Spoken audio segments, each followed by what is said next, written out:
ఈరోజు ఏం జరిగిందో తెలుసా అండి? నా బండిలో పెట్రోల్ రెడ్ మార్క్ దాటి చూయిస్తుంది.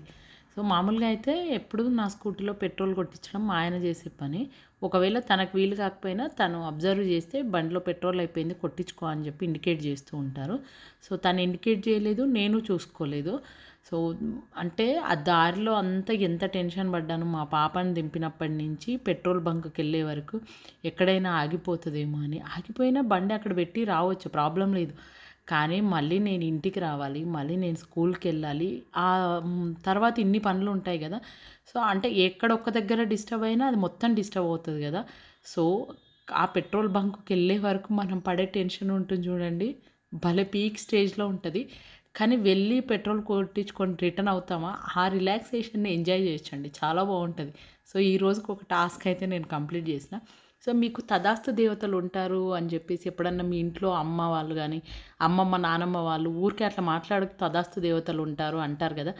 సో, అది మన పెద్దవాళ్ళు ఏం మాట్లాడినా, ఏ పని చేసినా దాంట్లో ఒక నిగూఢ అర్థం ఉంటదండి.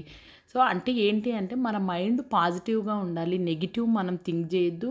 ఆ థింక్ చేసిన నెగెటివ్ మన నోట్లో నుంచి బయటికి రావద్దు అని చెప్పేసి చెప్పడానికే మనం ఏదైనా చెడు మాట్లాడినప్పుడే అట్లా అంటారు. తదాస్తు దేవతలు ఉంటారు, అట్లా చెడు మాట్లాడొద్దని. సో, వాళ్ళు అంటే పాజిటివ్ యాటిట్యూడ్ డెవలప్ చేసుకోమని చెప్పడానికి అది ఎప్పుడో మన పెద్దవాళ్ళు చెప్పింది. కాకపోతే ఏంటి అంటే మనం ఫాలో అవ్వమని చెప్పేసి వాళ్ళు ఒక సెంటిమెంటల్‌గా చెప్తూ ఉంటారు. మనం ఇది మంచిది కాదు, ఇట్లా చెయ్యొద్దు అంటే వినం గదా!